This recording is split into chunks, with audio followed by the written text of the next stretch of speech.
Okay students, today is light 1 का day number 4 in class 10 batch.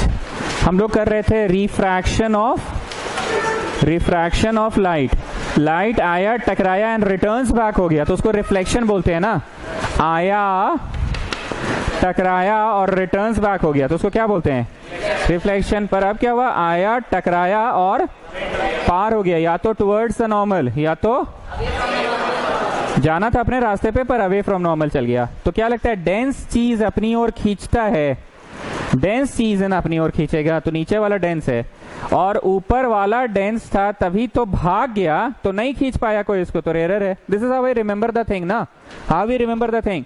Dense चीज अपनी ओर खींचता है, डेंस चीज अपनी ओर खींचता है, तो यही नियम बन गया कि जब रेयरर से डेंसर जाता है लाइट तो it bend towards the normal, and dense से रेयरर जाता है तो away from normal.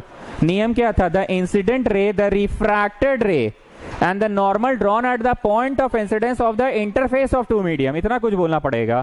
normal drawn at London कि नहीं, at the point of incidence, at the point of incidence, and दोनों सतह पे ना, तो दो बात बोल रहे हैं। Normal drawn at the point of incidence at the interface of the to medium. पानी एक बाल्टी में ले लो और पानी का हवा से मिलन कहीं तो हो रहा है, किसी सतह पे, तो नॉर्मल कहाँ ड्रॉ कर रहे हैं? At the point of incidence at the interface of the two mediums. The incident ray, the refracted ray and the normal drawn at the interface of the two mediums always lie on the same plane. And angle of incidence equal to angle of reflection, ऐसा कोई नियम नहीं है। यहाँ पे कौन सा नियम है? sin I by sin R is a constant for a pair of medium and that constant is represented by mu, और लिखा जाता है mu 2 1। मतलब अगर नीचे में ग्लास है तो पहले ग्लास और फिर ऊपर एयर है तो एयर। मान लो नीचे डायमंड है तो नीचे जो है 2 में जो है पहले लिखाएगा डायमंड और C फॉर एयर। नीचे मान लो केरोसिन है तो K और फिर C फॉर एयर।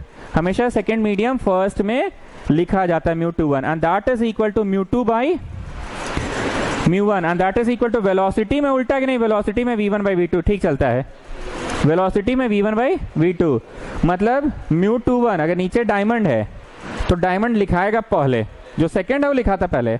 अगर नीचे ग्लास है तो लिखाएगा पहले, नीचे जो भी है 2 वो पहले, and that is equal to mu 2 by mu 1 and that is equal to v1 by v2। Velocity in the first medium by velocity in the second medium, velocity in the first medium by velocity in the second medium. फिर हमने ये समझाया था, तुम तेजी से दौड़ते आ रहे हो, तुम शीशा को टकरा के चूर करके पार कर गए, तोड़ के पार तो कर गए, लेकिन जितनी देर तुम शीशे के अंदर थे तुम अपने पाथ से, तुम्हारी गति में परिवर्तन आ गया, तुम पाथ से भटक गए, तुम्हारी गति में परिवर्तन आ गया। किसी भी चीज से टकराओगे तो तुम्हारी गति में परिवर्तन आएगा ना। So question, what is the cause of bending of light? What is the cause of bending of light? Bending का कारण क्या है? Light passes from one medium to another medium, then उसकी वेलोसिटी में परिवर्तन आता है। What is the cause of bending? काहे रास्ता भटक जाता है लाइट अपना रास्ता काहे भटक जाता है? Because of the change in velocity, because of the change in, जब वो एक मीडियम से दूसरा मीडियम जाता है तो उसकी वेलोसिटी में परिवर्तन आ जाता है, उसकी वेलोसिटी में परिवर्तन आ जाता है, and that is the cause of bending of light. जब लाइट एक मीडियम से दूसरा मीडियम जाता है तो उसकी वेलोसिटी में परिवर्तन आ जाता है, and that is the cause of bending of light. तुम खुद सोच के देखो कि एक मीडियम से दूसरा मीडियम तुम घुसे, शीशा में घुस गए, या दौड़ते ये रूम में कहीं कोई खिड़की नहीं है, इमेजिन करो, ठीक है, पूरा इमेजिन कर लो खिड़की नहीं है, कहीं कोई सुराग भी नहीं है, पूरा पानी से भर दिए इस रूम को, गेट बंद है, पूरा रूम में पानी हो सकता है। बोलो अरे टंकी, बोलिए ना टंकी में है आप, ठीक। तुम दौड़ते उधर से आए, अचानक से ही कुछ सेकंड के लिए गेट खुला, सड़क से तुम घुस गए, गेट बंद कर दिए, तो तुम अब कहाँ दौड़ रहे हो? पानी में दौड़ रहे हो। सीधा सा बात है, तुमको टंकी में घुसा दिए, तो अब पानी में तुम्हारी गति वही है कि गति थोड़ा परिवर्तन हो जाएगी। जिस वक्त तुम घुसे उस वक्त अपने रास्ते से तुम क्या हो जाओगे? डेविएट होगे, क्योंकि अचानक से तुम्हारी गति क्या हो गई? परिवर्तन हो गई। तुम पानी में घुसे तो ऑब्स्ट्रक्शन फील करने लगे ना, क्या फील करने लगे? लेकिन जब तुम हवा में थे तो ऑब्स्ट्रक्शन फील कर रहे थे क्या? तो my question again is the same, what is the cause of bending? Change in velocity of light is the cause of. Now when velocity is changing तो उसका क्या बदल रहा है? लैम्डा बदलता है, न्यू नहीं बदलता है। New is frequency remains unchanged, उसका क्या बदलता है? लैम्डा वेवलेंथ, फ्रीक्वेंसी नहीं बदलता है। This much we have done. एक बार नोट्स में आइए, रिफ्रैक्शन ऑफ लाइट टॉपिक मिला सब लोगों को, पेज नंबर 7 नोट्स का। The change in direction of path of light, the change in direction of path of light when it passes from one transparent medium to another transparent medium is called refraction. Laws of refraction, पहला में टिक लगाओ, the incident ray, the refracted ray and the normal drawn at the, underline करो, at the point of incidence, at the point of incidence होगा, misprint है, normal drawn at the point of, काट के change कर लिए थे क्या, normal drawn at the point of incidence at the interface of the two medium, मिला, all lie on the, और दूसरा है the ratio of sine angle of incidence to the ratio of sine angle of refraction is a constant for a pair of medium, this is called Snell चचा law. कौन सा law, Snell चचा law. Sine I by sine R equal to constant मिला, equal to mu two 1 मिला, equal to mu two by mu 1 मिला, पर velocity में 1-2 होता है, वेलोसिटी में स्नेल्स लॉ जो अभी पढ़े यही स्नेल्स लॉ है, जो I am not going to read, पर टिक लगा लो, वीवीआई 1 मार्क में आता है, डिफाइन स्नेल्स लॉ 1 मार्क में आता है, डिफाइन स्नेल्स लॉ 1 मार्क में आता है, उसको टिक लगा लो, 1 मार्क में आता है। अब है cause of refraction, cause of refraction मतलब cause of bending, cause of refraction मतलब कॉज ऑफ, क्या कॉज है बेंडिंग का बताइए, change in velocity of light, जब वो बदलता है अपना वेलोसिटी तो उसका क्या बदलता है और क्या नहीं बदलता है, वेवलेंथ बदलता है पर उसका फ्रीक्वेंसी नहीं बदलता है। ऑप्टिकली डेंसर मीडियम किसे कहते हैं, वो मीडियम जिसमें लाइट का स्पीड कम हो जाए। ऑप्टिकली रेयरर मीडियम किसे बोलते हैं, जिसमें स्पीड ज्यादा हो जाए लाइट का। नोट में आइए, पहला टिक लगाइए, वीवीआई लिखिए, लगा हुआ है, वीवीआई लिखा हुआ है। Optically denser does not means greater density. हमने बताया था कि तुम स्कूल में भले हेड बॉय हो गए, यहाँ अभी भी हम हैं जिंदा, यहाँ हम हैं, तुम स्कूल में हेड बॉय हो गए। Optically denser does not means denser. For example, पानी और तेल की बात की जाए, ऊपर पानी है नीचे ऑयल है, ऊपर वाटर नीचे ऑयल, लाइट आया पानी से और अब ऑयल में घुस रहा है तो टुवर्ड्स हो जाएगा क्योंकि डेंस चीज खींच लेता है। तेल तो घना है ना पानी के मुकाबले, तेल में खिंचा जाएगा, उसकी रफ्तार कम हो जाएगी। ऑयल है डेंसर, ऑप्टिकली डेंसर है, पर ऐसे ऑयल रेयरर चीज होता है, पानी में तैरता है। कहाँ डूबता है, पानी में तेल डूबता है क्या। हम एक एग्जाम्पल तो कितना बढ़िया दिए थे कि अभिषेक सिंह के उसके पापा जी बोले क्या, तुम बहुत तेज बन रहा है आजकल, देख रहे हैं स्कूल का हेड बॉय बन गया है तो बहुत अपने आप को समझ रहा है, तुम्हारा घर में अभी भी तुम्हारा बाप यहाँ जिंदा है, वही हेड बॉय है घर का। आई एम नॉट जोकिंग, ऐसे ही बोले थे। तुम वहां भले डेंस होगा पर यहाँ पे अभी भी डेंस हम है। You are getting what I am saying, you are getting what I am saying. तो ऐसे ये ऑप्टिकली डेंसर है ऑयल, पर ऐसे तो परियां में तो तैरता है ना, तो ऐसे डेंस है, पर अदरवाइज ये रेयरर है। तो नोट का फर्स्ट पॉइंट इंपॉर्टेंट मार्क कर लिया, optically denser does not means greater density. आइए नोट 2 में, when light travels from rarer medium to denser medium then it bends towards the normal. ये 2 बॉक्सेस में छवि बनवाए थे क्या, दोनों बॉक्सेस में छवि बनाओ। फर्स्ट बॉक्स में आप लोग ये छवि बनाइए। इस छवि में क्या दिख रहा है बताइए, ऊपर रेयरर नीचे, और सेकेंड बॉक्स में क्या दिख रहा है, बनाइए छवि बनाइए।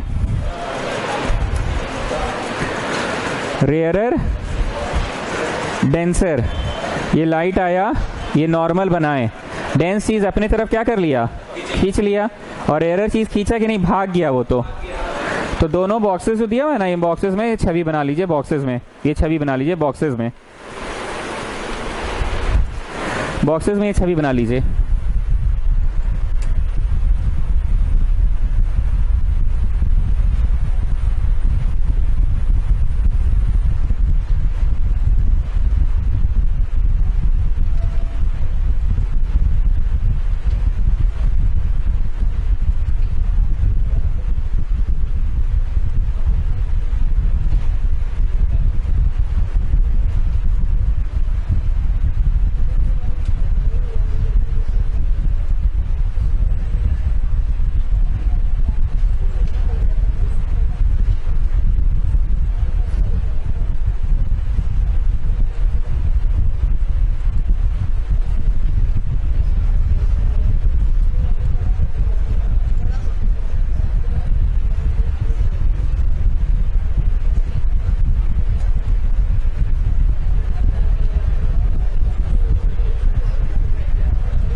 चलो बना लिए, चलो नेक्स्ट आओ।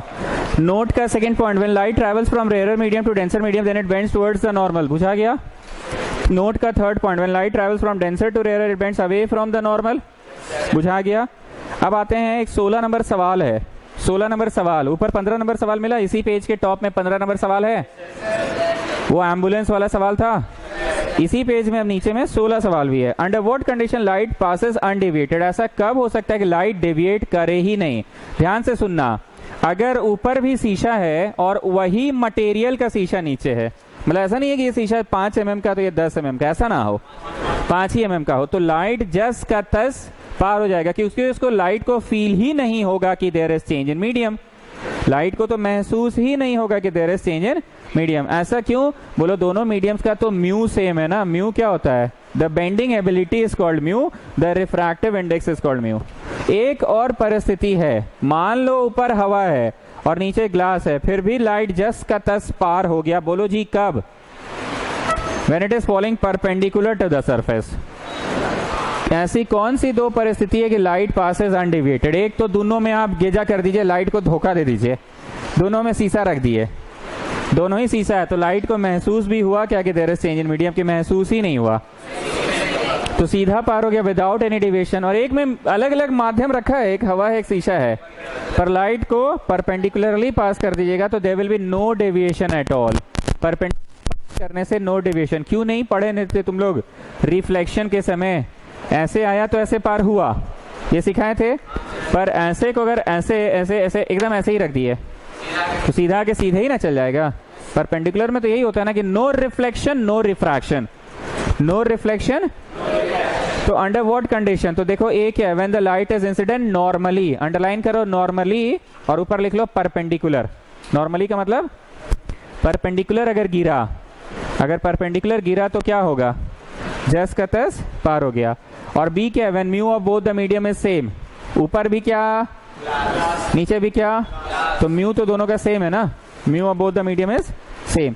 तो भैया ये तब से पढ़ रहे रिफ्रैक्टिव इंडेक्स, रिफ्रैक्टिव इंडेक्स ये आखिर होता क्या है? काच ही होता है mu, it is just a ratio. ये क्या होता है? इट इज जस्ट अ, कितना सिंघाड़ा खाए बाय कितना बालूशाही खाए उसका रेशियो कितना ना, it is the ratio of sine angle of incidence to the sine angle of refraction.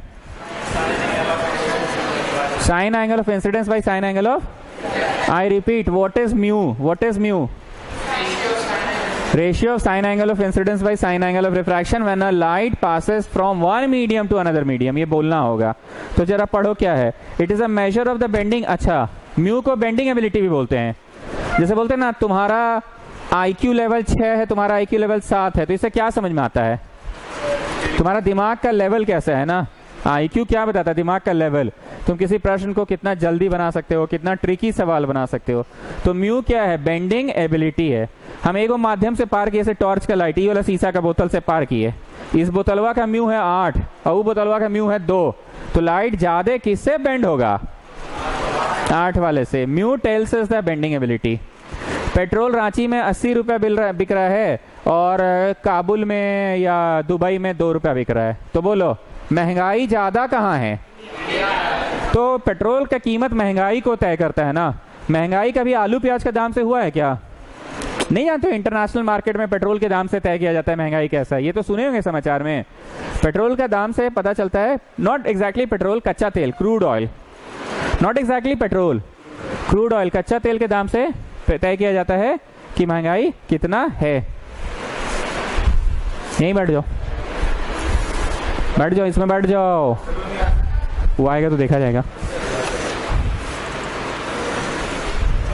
Binomial ना, ए नंबर 2 का बी लगाओ, कान में लगाओ।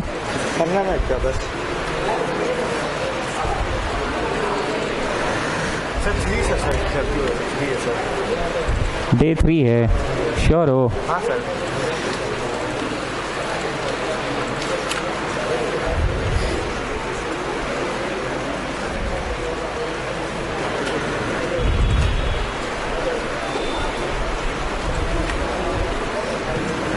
लगाओ। Okay, so what is mu? It is a measure of the bending ability of light when it passes from one medium to another. The ratio of sine angle of incidence to the sine angle of refraction is a pair of constant for a pair of medium. This is called refractive index. क्या है? It is a ratio of sine angle of incidence to the sine angle of refraction. Sin I by sin R equal to constant and that is called mu 2 1. Stress हम किस में दे रहे हैं? 2 1 में. Stress किस में दे रहे हैं? अब सुनो, जब दो मीडियम्स में से फर्स्ट मीडियम एयर ही हो, दो मीडियम्स में से फर्स्ट मीडियम एयर ही हो, तो इस म्यू को 2c लिखेंगे, क्योंकि सेकंड मीडियम फर्स्ट तो 2 है पाजी, पर फर्स्ट मीडियम तो एयर है, तो एयर तो c लिखाता है ना पाजी। जानते हैं उस परिस्थिति में म्यू को क्या कहते हैं? ऐसे क्या कहा जाता है?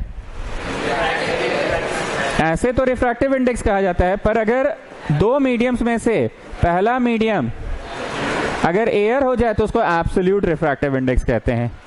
जैसे हम कैसे समझे, एक होता था रेजिस्टेंस और एक होता है रेजिस्टिविटी। अच्छा, पढ़े नहीं हो ना? कुछ और बोलो जो कभी पढ़े थे कि इसका ऐसा होने से इसका नाम हुआ ऐसा हो जाता था। हेक्टोमीटर स्क्वायर, पर उसका एक स्पेसिफिक नाम है हेक्टेयर। ये तो हम बताएं जी 9 में मैथ्स पढ़ाते समय। मीटर स्क्वायर को मीटर स्क्वायर ही कहते हैं, किलोमीटर स्क्वायर को किलोमीटर स्क्वायर ही कहते हैं, डेकामीटर स्क्वायर को डेकामीटर स्क्वायर कहते हैं, सेंटीमीटर स्क्वायर को सेंटीमीटर स्क्वायर कहते हैं, पर हेक्टोमीटर स्क्वायर को हेक्टेयर कहते हैं। तो एक स्पेसिफिक नाम दे दिया गया, हेक्टोमीटर स्क्वायर को क्या नाम दे दिया गया? हेक्टेयर। वैसे ही out of the two mediums if the first medium is air, out of the two medium if the first medium is air, out of the two medium if the first medium is air, out of the two medium if the first medium is air, then it is called, hello, हाँ यश बताइए, class batch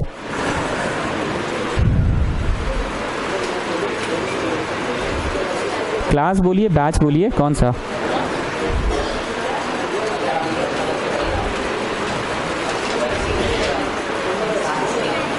यश नाम का लड़का जो भी कुछ दिन पहले ज्वाइन किया है, उसके एक और भाई भी ज्वाइन किया है शायद।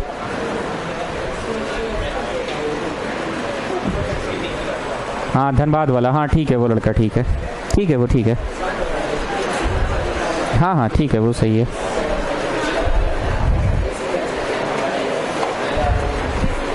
हाँ वो बोला है, हाँ बोला है वो।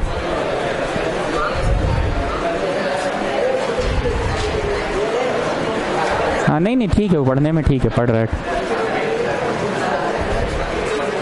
ओहो नहीं ठीक है, वो सही है पढ़ने में।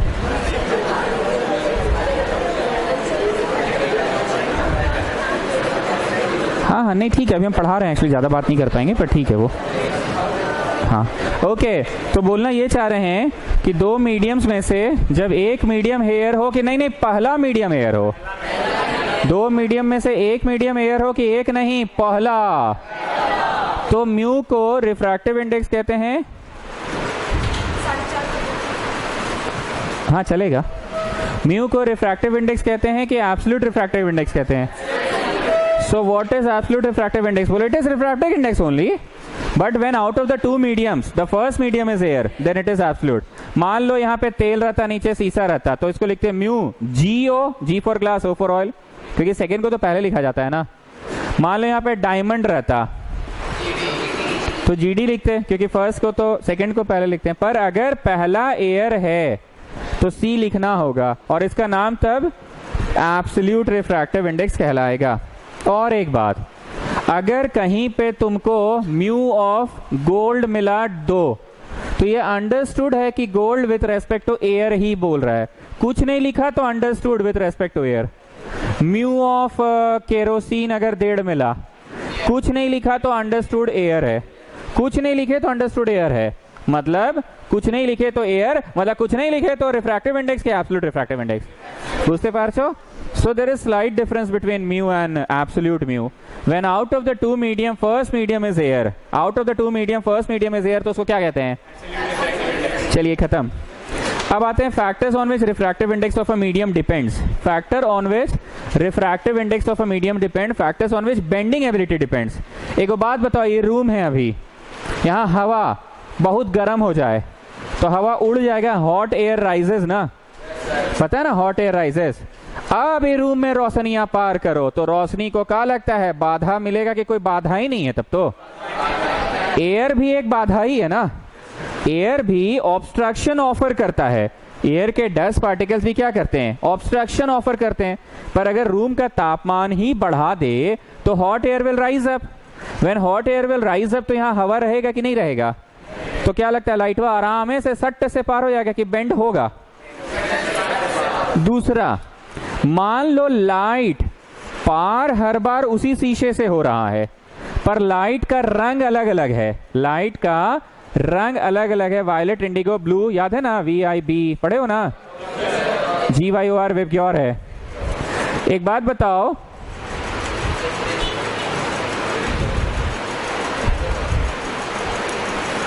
अपने रास्ते से सबसे ज्यादा बेंड कौन किया? वायलेट। अपने रास्ते से हल्का सा कौन बेंड किया? रेड। अपने रास्ते से सबसे ज्यादा कौन बेंड किया?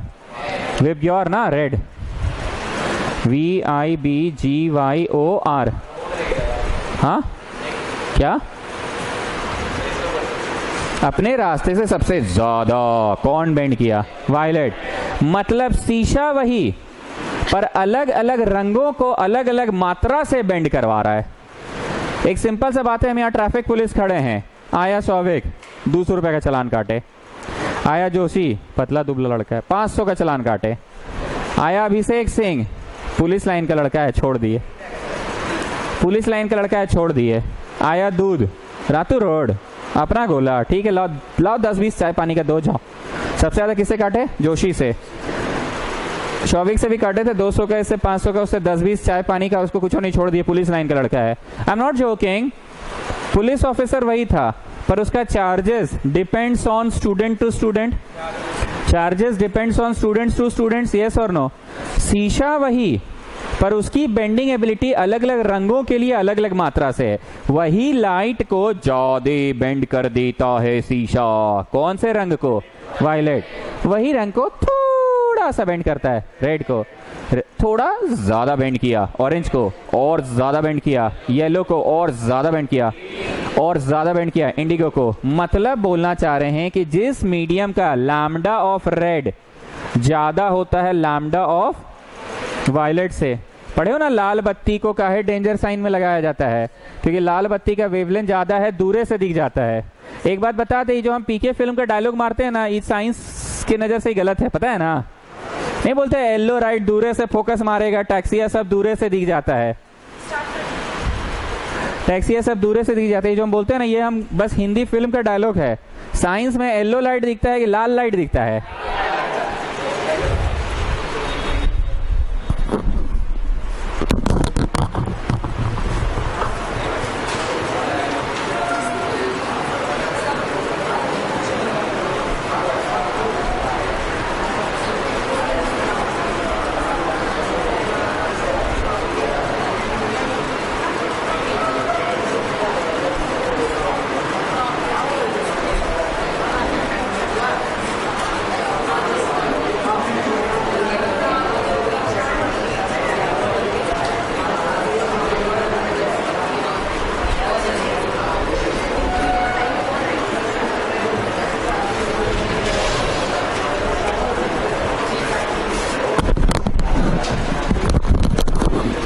तो फिर से बोल रहे हैं, ये जो पीके पिक्चर का बोलते हैं ना, येलो लाइट दूर से फोकस मारता है, वो पीके फिल्म में था। ऐसे रेड लाइट्स को यूज किया जाता है डेंजर सिग्नल पे ना। किसको यूज किया जाता है? Lambda of red is greater than lambda of violet. Lambda इसका ज्यादा, so bending ability of glass for red is less. पूछा गया, bending ability of glass for red is less than bending ability of glass for violet. बुझाया हम क्या बोले? एक simple सा बात को याद रखना, शौविक को देखा तो वही हवलदार 500 रुपया चार्ज किया, जोशी को देखा इससे 200 चार्ज किया, उससे 500 चार्ज किया, दूध से पूछा तो बोला तुम रातों रोड का ना 10-20 चाय पानी का दे दो, और तुम पुलिस लाइन का लड़का है ना भाई भाई जाओ तुम फ्री में। क्लास तो चल तो रहा है डिटरमिनेंट ना, 6:30 वाला बैच है ना आप, तो चल तो रहा है। नहीं कल ओके। तो बोलना ये चाह रहे हैं कि चीज वही, पर ताकतवर आदमी को ठोला कुछ किया कि ताकतवर को छोड़ दिया, कमजोर को ठोला क्या किया? ज्यादा तोड़ मरोड़ किया। कमजोर को क्या किया जी? ज्यादा तोड़ मरोड़ किया, पर ताकतवर को छोड़ दिया। बतवा समझो, लाल लाइट डेंजर होता है तभी ना दूरे से, लाल लाइट को डेंजर साइन क्यों लगाया जाता है? बिकॉज वेवलेंथ ज्यादा होती है, दूरे से दिख जाता है। तो lambda of red is greater than lambda of violet, lambda of red is greater. तो सीसा का बेंडिंग एबिलिटी कुछ हो नहीं है इसके लिए, सीसा का औकादे नहीं है, जैसे ठोलवा का औकादे नहीं है अभिषेक सिंह से पैसा लेने का। बात को समझ रहे हो? क्योंकि उसका वो ज्यादा है, इसलिए मेरा औकात कम है। Lambda of red is greater, so bending ability of glass is दूर, बोलो कम तो रेड बोलते हो। Bending ability of glass for red is less than bending. अब बेंडिंग एबिलिटी का ही दूसरा नाम क्या है?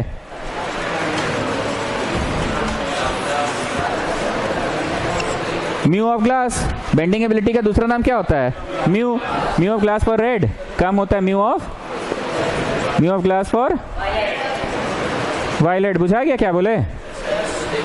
ये कहीं पे भी जगह है जी लिखने का, ऊपर में लिखोगे ये बात लिख लेना और बगल में फोटो बना लेना, लिख लो, ये समझ के लिखो।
पूरी बात समझ में आ गई? ताकतवर को कोई मोड़ पाएगा कि ताकतवर को कोई मोड़ नहीं पाएगा?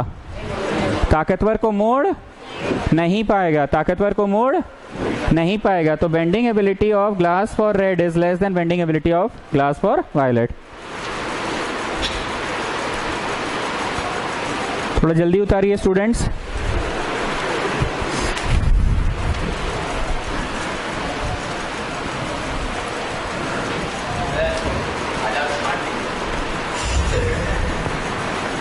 जल्दी जल्दी जल्दी। कहाँ थे लास्ट क्लास ये बताओ पहले। अच्छा तुम पढ़ रहे थे घर पे? उस दिन इसका चर्चा हुआ था, पता चला था कि नहीं? गारुड़िया टाइप्स नहीं बोल रहे थे? बिंदास रह के पढ़ लिया। हाँ आ जाएं। आइए पहला फैक्टर क्या है? नोटेड? सब लोग नोट कर लिए, फोटो बना लिए? चलो अब पहला फैक्टर क्या है? Nature of medium. पहला फैक्टर क्या है? मान लो कोई मीडियम में थेथर है, मीडियम डेंस है, तो भैया उसमें लाइट तो कम धीमा हो ही जाएगा ना। कोई नेचर है थेथर है, मीडियम ही डेंस है, तो लाइट उसमें धीमा हो ही जाएगा ना। तो मीडियम खुद ही एक फैक्टर बन गया। तो ध्यान से सुनिए, velocity of light in rarer medium is greater. Than velocity of light in denser medium. This means that, ध्यान से सुनना, जो मैथमेटिकल एक्सप्रेशन लिखा ध्यान से सुनना, v इन रेयरर मिला जी सबको, v इन रेयरर मिला, greater than v in denser मिला, बगल में से टिक लगाओ छोटा सा, और एक मिनट जरा उसको सुनो तो समझो। तो v इन रेयरर, रेयरर मीडियम में वेलोसिटी, रेयरर मतलब हल्का मीडियम, हल्का मीडियम में वेलोसिटी ज्यादा होता है v इन डेंसर, हल्का मीडियम में वेलोसिटी ज्यादा होता है हल्का मीडियम में। हाँ ठीक है, हल्का मीडियम में वेलोसिटी ज्यादा होता है। आगे देखिए क्या है, so mu of rarer medium कम होता है म्यू ऑफ डेंसर मीडियम। सोच के देखो, हल्का चीज में अगर रोशनी तेजी से पार हो गया तो हल्का चीज का बेंडिंग एबिलिटी तो कम है ना। मान लो ये खस का है या जो भी चीज का, इससे रोशनी बड़ा आराम से पार हुआ, पर शीशा में दिक्कत हुआ पार होने में, मान लो, तो खस का बेंडिंग एबिलिटी तो कम है, तब ना शीशा से, मतलब ये खस से पार हो गया आराम से। नहीं समझ पा रहे मेरी बात को? इन नोट्स को मारो गोली। सिंपल सा बात इमेजिन करो, तुम्हारे आंख के सामने एगो इतना बड़ा डिब्बा रखा हुआ है, बड़ा सा डिब्बा कांच का है, आर पार उसमें चॉकलेट डाले हैं, डेयरी मिल्क, डेयरी मिल्क गाढ़ा गाढ़ा दिख रहा है पूरा कांच का कंटेनर। टॉर्च मारो, रोशनी को पार कराना है, रोशनी ज्यादा अड़ंगा ऑब्स्टेकल फील करेगा कि, अब आ जाओ दूसरा डिब्बा में, दूसरा डिब्बा में भी स्प्राइट रखा हुआ है, स्प्राइट, पूरा कंटेनर शीशा से स्प्राइट रखा हुआ है, रोशनी मारो, क्या लगता है रोशनी को अड़ंगा ज्यादा महसूस किसमें होगा? चॉकलेट वाला में अड़ंगा ज्यादा महसूस होगा, मतलब चॉकलेट मीडियम का बेंडिंग एबिलिटी ज्यादा है। तुम देखे हो घुस के कि नहीं, हमको बुझा गया। कैसे बुझाया? चॉकलेट में स्पीड कम हो जाएगा, चॉकलेट में लाइट का स्पीड कम हो जाएगा, तो चॉकलेट की म्यू, चॉकलेट की बेंडिंग एबिलिटी ज्यादा है। दूसरा कंटेनर शीशे का बना हुआ है, उसमें स्प्राइट रखा हुआ है, स्प्राइट से भी रोशनी थोड़ा अड़ंगा फील करेगा क्योंकि शुगर सोल्यूशन होता है ना वो, लेकिन फिर भी आराम से फिर भी निकल ही जाएगा ना, फिर भी आराम से निकल जाएगा। तो चॉकलेट और स्प्राइट वाला में कम रेयरर कौन है? रेयरर है ना, लेस रेयरर मतलब रेयरर है। तो इसमें लाइट आराम से पार हो गया, तो सटाक से पार हो गया, सटाक से पार हो गया, तो velocity of light is more in Sprite, velocity of light is more in Sprite, so the bending ability of light is less in Sprite. बुझा रहा है कि आप ज्यादा मत बोलिए, कंफ्यूज कर रहे हैं आप।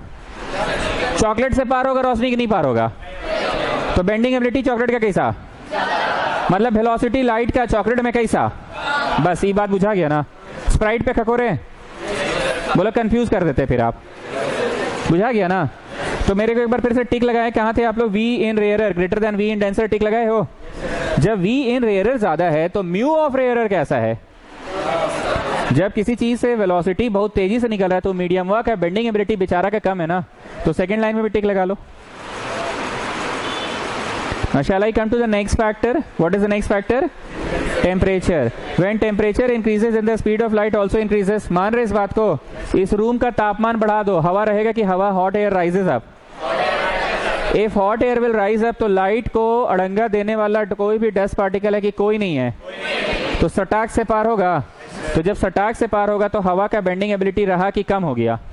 सोच के देखो, हॉट एयर राइजेस अप, इस रूम का हवा गर्म होकर उड़ गया, तो जब इस रूम का हवा गर्म होकर उड़ गया तो रोशनी आएगी तो सटाक से पार हो जाएगी। रोशनी को अड़ंगा देने वाला डस्ट पार्टिकल्स भी है कि नहीं है? डस्ट पार्टिकल्स भी नहीं है, रोशनी को कोई अड़ंगा देने वाला नहीं है, तो क्या हुआ? रूम का बेंडिंग एबिलिटी कैसा हो गया? कम। थर्ड फैक्टर पे आ जाए, colour is also a factor. Abhishek Singh इस बात को बताओ, कलर कैसे फैक्टर है?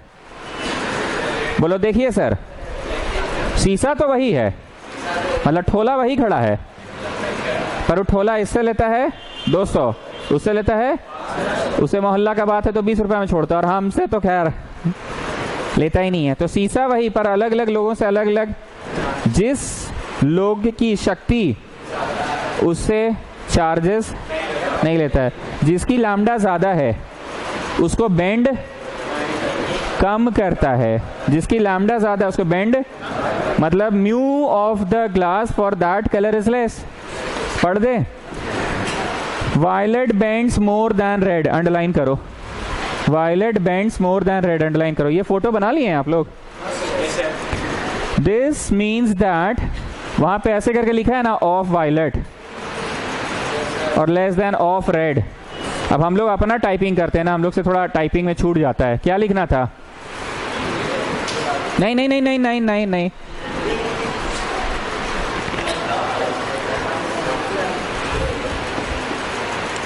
ये लिखना था। लगाओ ये सिंबल। ठीक हो रहा है ना? ठीक हो रहा है ना?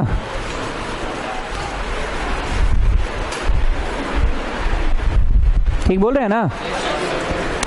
Lambda of violet is less than lambda of red. So velocity of violet is less than velocity of red. क्या है? लैम्डा जिसका कम है, बेचारा कमजोर, कमजोर तो का स्पीड रहेगा कि कमजोर का स्पीड नहीं रहेगा? अब जिसका स्पीड नहीं है, रोशनिया को ज्यादा मोड़ देगा शीशा। तो लास्ट लाइन देखो, mu of medium for violet is greater than mu of medium for red. हम बहुत बक रहे हैं तो बहुत कंफ्यूजन हो रहा है, पर एक बार समझ में आ गया ना। आइए next, what is SI unit of mu? Tick लगाओ, लिखो 1 mark. SI unit of mu. Students बताइए म्यू क्या होता है? Sine I by, and that is equal to V1 by V2 also ना। अगर ये मीटर पर सेकेंड है तो ये भी मीटर पर सेकेंड होगा, कट ही जाएगा। Since it is a ratio it will have no SI unit. नहीं समझे? तुम्हारा वजन बाई तुम कितना से रफ्तार से चल रहे हो, इसका रेशियो बोलो तो बोलो केजी मीटर पर सेकेंड होगा। पर तुम्हारा वजन बाई तुम्हारा दोस्त का वजन का एसआई यूनिट क्या होगा? कुछ नहीं। तुम्हारा रफ्तार बाई तुम्हारे दोस्त का रफ्तार का एसआई यूनिट क्या होगा? तुम्हारा वजन पर दोस्त का रफ्तार का एसआई यूनिट होगा। तो लाइक क्वांटिटी का कभी कोई ऐसा यूनिट हो सकता है क्या? तो आप समझ में आया म्यू का ऐसा यूनिट क्यों नहीं है? Because it is a ratio. What is mu? It is a what is mu? It is a ratio. So it has got no ऐसा यूनिट। 1 मार्क में लगा लियो ना। टेक नेक्स्ट है question number 17। Why the bottom of a pond or tank containing water appears raised? कभी किसी pond वॉन्ड में अगर आप गए होंगे, तालाब वालाब में, स्विमिंग पूल में, तो ऐसा हुआ होगा स्विमिंग पूल आपको दिख रहा है, आप ऐसे पांव डाले और आपको लगा सतह में पांव रखा गया। अब साला गिर जाते यार, बच गए। पांव ठीक है रखे थे, वहां धरातल था ही नहीं, तल था नहीं, हमको लगा है वहां पे धरातल। व्हाट आई वांट टू से, जहां तुमको दिखा वहां था कि नहीं था? अब एक आते हैं एक्वेरियम में। एक्वेरियम में तुमको मछली यहाँ दिख रही है, तुमको दिख रही है, तुम ऐसे अरे अरे हमें पकड़ा नहीं रही है, अरे पकड़ा नहीं रही है, अरे मछली नहीं है क्या रे? अरे तो कोई तुमको बोला सर जहां दिख रही है ना, हाथ को थोड़ा उससे नीचे टारगेट कीजिए। एक्चुअली है वो नीचे आपको दिख ऊपर रही है वो नीचे आपको दिख ऊपर रही है। एक और चीज, ये खाली गिलास है ये, मेरे को 1 रुपया या 5 रुपया का सिक्का डालो, सिक्का पेंदी में रहेगा, तुम इसको अपने नजर के लेवल पे रखो या थोड़ा सा नीचे रखो, सिक्का तुमको दिख रहा है। अब एक जन को बोलो पानी डालता जाएगा, पानी डलता गया, सिक्का भारी है, जमीने में बैठल रहेगा, लेकिन तुमको सिक्का ऊपर दिखने लगा। था ये सिक्का भारी वही है, पानी डालते गए सिक्का ऊपर नहीं उठा, पर तुमको सिक्का ऊपर दिखने लग जाता है। मछली में भी वही होता है, होती नीचे पर दिखती ऊपर है। स्विमिंग पूल में भी तुम ऐसे पांव रख के ऐसे अबे गिर गए, वो एक्चुअली तुम उसके तल पे, धरातल पे पहुंचे ही नहीं थे। होती नीचे है पर दिखती ऊपर है, होती नीचे है पर दिखती ऊपर है। ध्यान से सुनना, इसका कॉन्सेप्ट क्या है, ध्यान से सुनना, इसका कॉन्सेप्ट क्या है, ध्यान से सुनना। ये आपका स्विमिंग पूल, तालाब, पॉन्ड जो भी है, ये पानी का लेवल, ये यहां पे मछली, रे ऑफ लाइट निकला, नॉर्मल बनाए, पार हुआ सीधा कि अवे फ्रॉम नॉर्मल चल गया। एक और रे ऑफ लाइट निकला, ये तुमने नॉर्मल बनाया, सीधा चला गया कि ना away. The refracted rays, reflected की refracted, refracted rays reaches the observer. Observer जो कि हम लोग बाहर खड़े हैं ना, पानी के अंदर थोड़ी, हम लोग तो बाहर हैं। ऑब्जर्वर को जब ये रिफ्रैक्टेड रेज मिलता है तो वो उसको रिट्रेस करता है। क्या करता है? और उसको ऐसा मालूम होता है कि मछली कहाँ है, पर एक्चुअली तो थी नीचे। यही चीज इसका तल के साथ भी होगा ना, रिफ्रैक्ट होकर लाइट, जैसे मछली कैसे थी यहाँ पर दिख यहाँ रही है, वही चीज होता है इसमें भी। नहीं समझ में आ गई बात? So why this happens? Because of refraction. चीजें जब नीचे से निकलती है पर एक्चुअली होता तो इसीलिए मछली दिखती ऊपर है। अब एक और बात, स्विमिंग पूल में कभी पांव डुबा के ऐसे बैठे हुए हो, पांव हिला रहे हैं ऐसे, ठीक है, हाथ नहीं जी, पांव है, दूर पांव है, पांव ऐसे डुबा के ऐसे हिला रहे हो पांव, तुम्हारा पाँव चुद्दी दिखता है पर मोटा दिखता है। यस और no? Can you imagine this thing? पाँव ऐसे डुबा के बैठे हो, छाई छप्पा छई छपाक छई, छाई छप्पा छई छपाक छई, तो पाँव कैसा दिखता है? छोटा पर मोटा। What is the reason for it? Actually जो रिफ्रैक्टेड इमेज आता है ना, that is slightly closer to our eyes. जो रिफ्रैक्टेड इमेज आता है that is slightly closer to our eyes, that's why it looks bigger. मैं बताता हूं कैसे, बहुत ध्यान से सुनना, बहुत ध्यान से सुनना। यहां पे कुछ लिखा हुआ है फैक्टर्स, दिख रहा है फैक्टर्स? सब लोग सुनना ध्यान से। ये लिखा हुआ चीज को मैं आप इस बच्चे के आंख के करीब ले जा रहा हूं, ठीक है? पढ़ो। फैक्टर्स अफेक्टिंग, धड़धड़ा के पढ़ लिया, पढ़ते जाओ पढ़ते जाओ पढ़ते जाओ पढ़ते जाओ, पढ़ो पढ़ो पढ़ो पढ़ो पढ़ो पढ़ो। काहे नहीं दिख रहा है? हाँ तो बड़ा बड़ा था, अभी तो तुम बोले बड़ा बड़ा लिखल है, नहीं तो बड़ा तो था ना, सामने ना था। चलो फिर से पढ़ना, पढ़ो पढ़ो पढ़ो पढ़ो पढ़ो पढ़ो पढ़ो पढ़ो पढ़ो पढ़ो पढ़ो। आप पढ़ने सक रहे हो? बड़ा बड़ा दिख रहा है तो कैसा आदमी है जी? अभी तुम बोला छोटा दिख रहा है, बोलता बड़ा दिख रहा है, तो सामने आने से बड़ा हो जाता है। ये तो वही साइज का है। बोलो मोने होच्छे जे एटा बड़ो ऐसा लग रहा है कि ये बड़ा है। चीजें जब सामने आ जाती है तो ऐसा, पर चीजें बड़ी छोटी होती है कि वो हमारे लिए किस रेफरेंस पे वो मैटर करता है। अगर वही चीज आंख के करीब है तो बड़ा, और वही चीज आंख के दूर है तो, मतलब होता क्या है कि तुम अपना टांग या मछली को देख कहां रहे हो? क्लोजर। 11th वाला,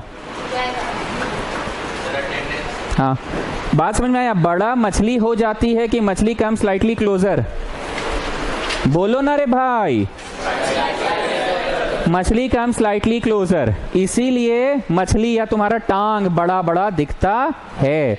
मछली या तुम्हारा टांग बड़ा बड़ा दिखता है। अब इसी को हम पेंसिल वाला एक्सपेरिमेंट में समझा रहे हैं। ये पानी का सतह है और पानी के सतह में तुम पेंसिल को ऐसे डुबा दिए हो, पेंसिल टेढ़ा ऐसे डुबा दिए हो। ये रे ऑफ लाइट निकला, रिफ्लेक्ट हुआ कि रिफ्रैक्ट हुआ? टुवर्ड्स नॉर्मल कि अवे फ्रॉम नॉर्मल? ये एक और रे ऑफ लाइट निकला, रिफ्लेक्ट की रिफ्रैक्ट? आंखों को मिला, आंख इसको क्या किया? रिट्रेस किया, तो आंखों को वो पेंसिल कहां दिख रहा है? दिख गया? तो वही portion A B is formed in a smaller portion A B dash, short but thick. बुझा गया? कोई हमको हिंदी में समझाओ, काहे तुम अपना टांग डुबा कर जब रखते हो पानी में, टंगरिया को पानी में डुबा कर रखते हो, तो तुमको अपना टंगरी छोटा छोटा दिखता है, पर टंगरी 3B ना, 3B है ना? ठीक है, लगाओ कान में। ये वाला एरो से पार कर लेना, एरो से पार कर लो। चलो हिंदी में बोलो, हिंदी में बोलो, काहे छोटा दिखता है? बोलो the same image is formed in a smaller portion, that's why it becomes short but becomes thick. नहीं समझ में आ रहा हम क्या बोल रहे हैं? पानी में कभी टांग डुबा के बैठना तो टांग छोटा छोटा दिखता है पर मोटा दिखता है। वन मोर एग्जाम्पल, किराना दुकान में, अपर बाजार में शनिवार को जाओगे ना तो कांच के गिलास में नींबू डाल के रखता है, नजर गुजर ना लगे दुकान में। तो जो नींबू डालता है ना, कांच का गिलास में पानी भर के उसमें नींबू डालता है, नींबू बड़ा बड़ा दिखता है। क्या वो नींबू बड़ा होता है कि नींबू नॉर्मल साइज है? पर पानी में होने की वजह से the image is form slightly closer to our eyes, the image is form slightly closer to our eyes. Since it is form closer to our eyes so it appears बिगर।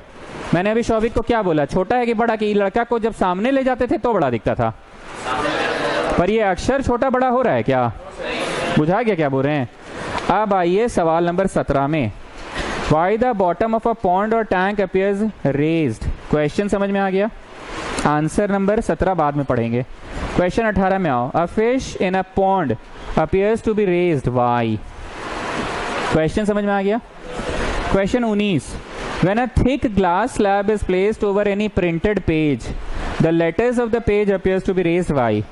एक glass slab है, glass slab, ये है glass slab, ये है glass slab, आज खाली नहीं है ना? ये है ग्लास स्लैब। इस ग्लास स्लैब को जब यहाँ रख देते हैं और स्लैब के थ्रू पढ़ रहे हैं factors affecting index of a medium, तो वो क्या दिख रहा है? क्योंकि तुम किस माध्यम के थ्रू देख रहे हो उसको? ग्लास माध्यम के थ्रू देख रहे हो। ग्लास माध्यम कैसा? डेंस। मछली को किस माध्यम के थ्रू देख रहे थे? पानी मीडियम कैसा था? डेंस। पानी मीडियम कैसा था? डेंस। और नीचे का सामान कैसा था? रेयरर। हम लोग कहाँ हैं? रेयरर में। कभी ग्लास स्लैब देखे हो? फिजिक्स लैब में रिमोट है घर पे। इमेजिन करो शीशा का होता रिमोट तो कैसा होता? बटन उटन नहीं है, उसके अंदर का तार उर नहीं दिखेगा। तुम सोच रहे हो चिप दिख रहा है, तार दिख रहा है, वो सब नहीं, बस नॉर्मल 4 दीवारी वाला शीशा का स्लैब है। उसको रख दो, अब उसके थ्रू पढ़ो तो यहाँ लिखा है ना why the bottom of pond, ये सब क्या हो जाएगा? It appears raised, when it appears raised it appears bigger. तो सवाल नंबर 19 फिर से पढ़ रहा हूँ। When a thick glass slab is placed over any printed page the letters of the page appears to be raised why. समझ में आ गया आंसर? अब आते हैं 20 नंबर में। A pencil in a glass tumbler half filled with water appears to be bent. Pencil मुड़ा हुआ क्यों लगता है? ये भी समझ में आ गया। क्वेश्चन तो समझ में आ गया। 20 का B, does the pencil appears to be bent to the same extent if instead of water kerosene is used. पानी की जगह अगर केरोसिन इज यूज्ड, अंडरलाइन करो केरोसिन इज यूज्ड और बगल में लिखो वीवीआई। पानी की जगह अगर केरोसिन में पेंसिल को डुबा देंगे तो ज्यादा मुड़ा हुआ लगेगा पेंसिल? यस सर, ज्यादा मुड़ा हुआ लगेगा, क्योंकि केरोसिन की रिफ्रैक्टिव इंडेक्स जो होती है वो पानी से ज्यादा होती है। तो केरोसिन में लाइट ज्यादा मुड़ेगा, तो लाइट जब ज्यादा मुड़ेगा तो मुड़ा हुआ आंख के पास ज्यादा पहुंचेगा, तो आंख उसको रिट्रेस करेगा तो ज्यादा ऊपर ना पाएगा। मैं फिर से बोल रहा हूं, केरोसिन में अगर पेंसिल को डुबा दो, पानी की जगह अगर केरोसिन में डुबा दो पेंसिल को, पानी की जगह अगर केरोसिन में डुबा दो पेंसिल को, तो लाइट निकलेगा तो ज्यादा bending undergoes the process of bending by more extent. ज्यादा बेंडिंग होगा, ज्यादा बेंडिंग होगा तो आंख उसको रिट्रेस करेगा तो वही मिलेगा कि पहले से तो और ऊपर मिलेगा, तो और शॉर्ट मिलेगा पेंसिल, और टेढ़ा मिलेगा। एक लाइन में बोले तो मछली को भी अगर मट्टी तेल में रख देंगे तो मछली और बड़ी और पास दिखेगी। क्यों? क्योंकि जिस माध्यम से लाइट आ रही है वो क्या होगी? और ज्यादा मुड़ जाएगी। और ज्यादा क्या हो जाएगी? और ज्यादा मुड़ जाएगी। तो क्या होगा? आंख उसको जब रिट्रेस करेगा, आंख उसको जब रिट्रेस करेगा तो कैसा पाएगा? आंख और ऊपर पाएगा। तो 18 नहीं 20 का बी अंडरलाइन कर लियो ना, केरोसिन इज यूज्ड, वीवीआई लिख लिए। अब 21 number, lemon kept in a glass tumbler filled with water appears bigger. नींबू जो किराना दुकान में शनिवार के शनिवार एक गिलास पानी शीशा का कांच का गिलास में डालता है तो बड़ा बड़ा क्यों दिखता है? रखता है इसलिए ताकि नजर उजर ना लगे, पर बड़ा क्यों दिखता है? बड़ा होता है कि रिफ्रैक्शन के थ्रू रिफ्रैक्टेड रेज आंख तक पहुंचता है और आंख जब उसको रिट्रेस करता है तो नींबू कहाँ पाया जाता है?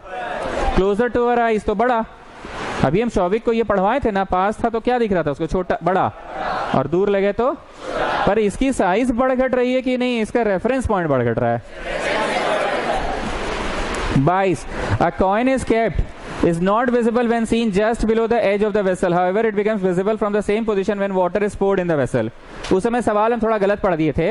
सिक्का को यहाँ रखो तो सिक्का नहीं दिख रहा अगर आंख के लेवल पे है तो, क्योंकि सिक्का एकदम पेंदी में है। अब एक लड़का को बोलो पानी डालेगा, पानी जैसे जैसे उठा शीशा सिक्का उड़ गया और अब दिखने लगा। क्या सिक्का उठा है कि नहीं? सिक्का अभी भी जमीने में पेंदी में है, पर उसका एपरेंट इमेज दिख रहा है। क्या दिख रहा है? एक होता है रियल इमेज और एक होता है एपरेंट इमेज। तो आप सभी लोग फर्स्ट बॉक्स में ये मछली वाला बनाएं। मेरे साथ साथ बनाइएगा, कैसे बनाना मैं बता रहा हूं, मेरे साथ साथ। फर्स्ट बॉक्स में मेरे साथ साथ मछली वाला बनाएं। ये बॉक्स, ये पानी, और ये बनाइए मछली। बॉक्स, पानी और मछली बनाइए।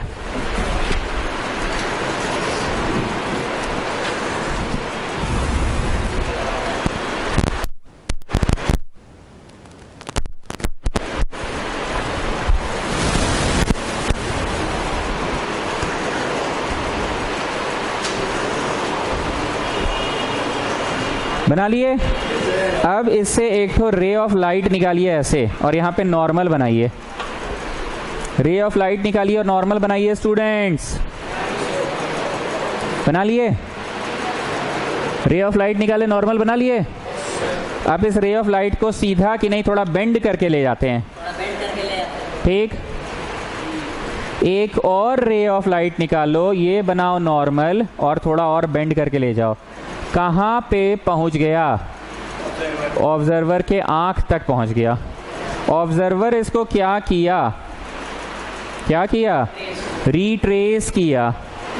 ऑब्जर्वर इसको रिट्रेस किया, ऑब्जर्वर इसको रिट्रेस किया।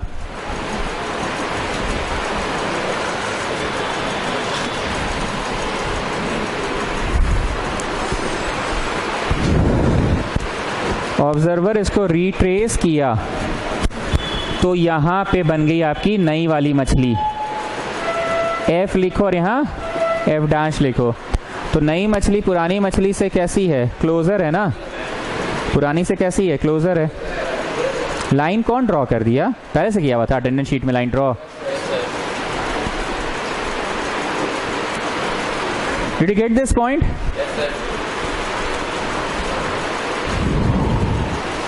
अब एक और सेकंड बॉक्स दिया हुआ है ना, उसमें बनाते हैं पेंसिल वाला।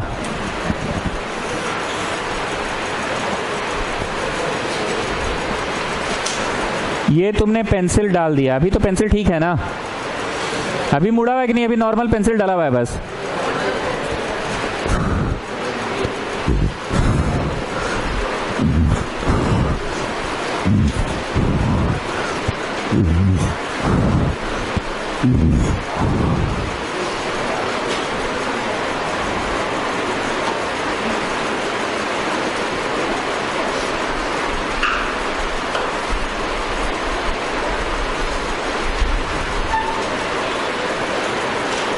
नहीं हुआ अटेंडेंस, बना दिए, चलो पेंसिल बन गया ना भाई। चलो ये रे ऑफ लाइट निकालो, यहां तक गया, नॉर्मल बनाया, सीधा गया कि टेढ़ा हो गया। एक और रे ऑफ लाइट निकाले, नॉर्मल बनाया, सीधा गया कि टेढ़ा हो गया। कहां तक पहुंचा, ऑब्जर्वर के आंख तक पहुंचा। ऑब्जर्वर इसको रिट्रेस किया तो थोड़ा ऊपर आया, तो पेंसिल ऐसे बेंड हो चुका है। पेंसिल ऐसे मतलब जो ए बी है वो ए बी डैश हो चुका है।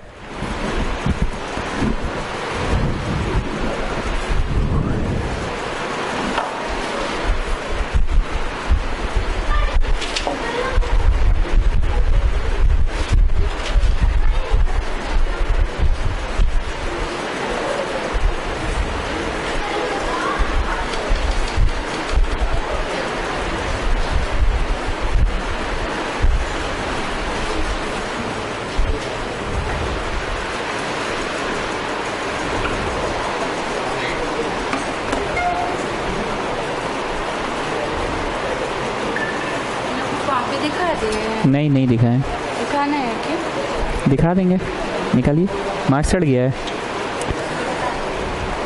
वापस तो कभी लेगी।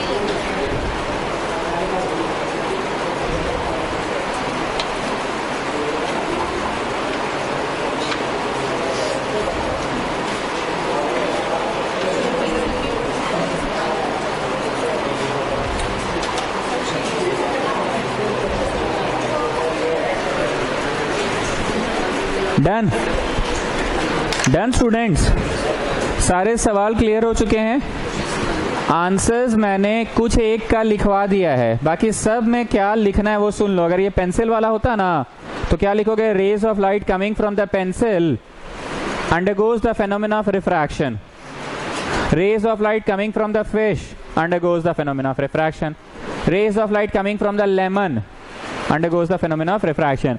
Rays of light coming from the floor of the swimming pool undergoes the phenomena of refraction. And when the refracted rays reaches our eyes, then the observer retraces the refracted rays. The observer and the tip of the pencil is found to be at a slightly higher position, and the fish is found to be at slightly higher position, and the lemon is found to be, and the floor of the swimming pool is found to be. So the thing appears closer to our eyes, hence bigger. अभी टंगरी वाला नहीं है question, टंगरिया छोटा पर बड़ा क्या दिखता है। Since it comes closer to our eyes, so the legs appears big. But the same portion of the leg, the same portion of the pencil is formed in a very small place. That's why it appears short. नहीं बुझा रहा है। The same portion of the leg, yeah, the same portion of the pencil.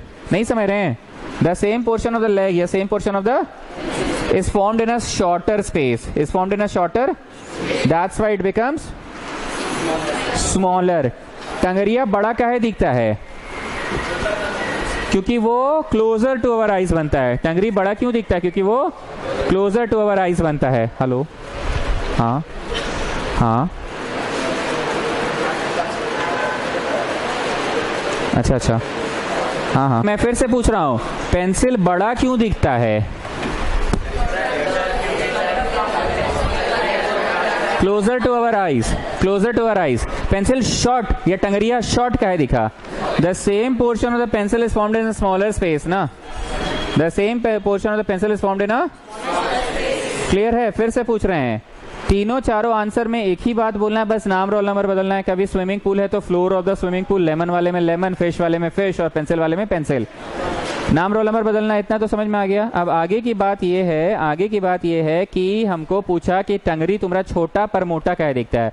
छोटा इसलिए क्योंकि the same portion of the leg या the same portion of the pencil is formed in a very short distance, that's why it appears short. It appears thick because it is closer to our eyes. अभी भी नहीं समझ पा रहे हैं? Answers: the same portion of the pencil या the same portion of the leg is formed in a short space, that's why it appears shorter. But since it is very closer to our eyes, it is very closer to our eyes, so it is appearing to be enlarged. So it is appearing to be enlarged. ठीक है, एक बार अभिषेक सिंह बोलो, बड़ा बड़ा क्यों दिखता है? आंख के करीब बनता है इसलिए बड़ा दिखता है. शॉर्ट क्यों दिखा वो टंगरी तुम्हारा, टंगरी जो पानी में झूल रहा है? The same portion which is inside the water is formed in a short space, that's why it appears short. अब बुझा गया? सारे आंसर्स हो गए. नेक्स्ट क्लास से वी विल स्टार्ट लेंस. जिस बच्चे का मिरर क्लियर है वो लेंस भी कर लेगा. स्कूल में पूरा चैप्टर खत्म हो गया क्या?